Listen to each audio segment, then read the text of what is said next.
আজি গৈছিলোঁ বিয়াৰ ৰিচেপশ্যন পাৰ্টিলৈ। আসসালামু আলাইকুম, মই নৱাজান মোৰ চেনেলৰ অন্য এটা ভিডিঅ'লৈ সকলোকে স্বাগতম জনাইছোঁ। আশা কৰিছোঁ সকলো ভালে আছে। আলহামদুলিল্লাহ আমিও ভালে আছোঁ। দিনত আলহী আহিছিলে, সেয়েহে বিয়ালৈ দিনত যাব পৰা নাছিলোঁ আৰু এতিয়া সন্ধিয়াৰ পিছত ওলাই আহিছোঁ। আমাৰ লগত আমাৰ দাদাহঁতো আছে, দাদাহঁত তেওঁলোকৰ গাড়ীত আৰু আমি আছোঁ আমাৰ গাড়ীত। মোৰ শহুৰাবাও লগত আহিছে।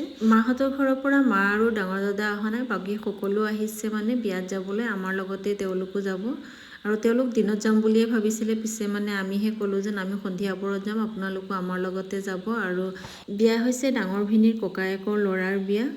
সিদিনাখন তেখেত বৰযাত্ৰীত গৈছিলে 12 তাৰিখে, আজি হৈছে 14 তাৰিখ। আজিহে ৰিচেপশ্যন পাৰ্টি ৰাখিছে। আমি আহি দেখিলোঁ আলহী চব আহি গ'ল। পিছে কইনাৰ ঘৰৰ পৰা আলহী আহিছে, তেওঁলোকে অলপ আগত আহি পাইছে, সেইকাৰণে তেওঁলোককহে আহি পাইছোঁ ইয়াতে। তেখেত হৈছে দৰাৰ মাক, তেখেতে আমাৰ লগত কথা পাতি আছিলে আৰু এইফালে চাহ আৰু পকৰি আনি দিলে। তাৰপিছতে আমি গ'লোঁ, সকলোৱে গৈ পেলাই ফটো উঠালোঁ, এজন এজনকৈ সকলোৱে ফটো উঠিলোঁ।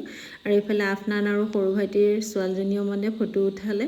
আমাৰ যিহেতু যোৱা দেৰি হৈছিলে, সেয়েহে আমি অলপ সময় বহিয়ে কফি আৰু পকৰি খোৱাৰ পিছতে এতিয়া ভাত খাবলৈ মাতিলে। ভাবিলোঁ ভাত খাই লওঁ, তাৰপিছতহে অলপ সময় আৰামছে বহি কথা পাতিম আৰু সেয়েহে এতিয়া আমি চবেই বহিলোঁ খাবলৈ। আৰু গৰম গৰম পোলাও, লগতে আছে বেঙেনা চপ, তাৰপিছতে কিবা ভাজি দিলে আৰু এইফালে আছে চিকেন, মটন আৰু এইফালে মাছ আৰু লগতে মিঠাইও দিছিলে। পিছৰ ভিডিঅ'খিনি কৰিব পৰা নাই, খোৱা বোৱাত ব্যস্ত আছিলোঁ। খোৱা বোৱা শেষ কৰি চবেই বহি অলপ সময় কথা পাতিলোঁ, তাৰপিছত আকৌ অহাৰ আগে আগে আকৌ কফি খাই ল'লোঁ।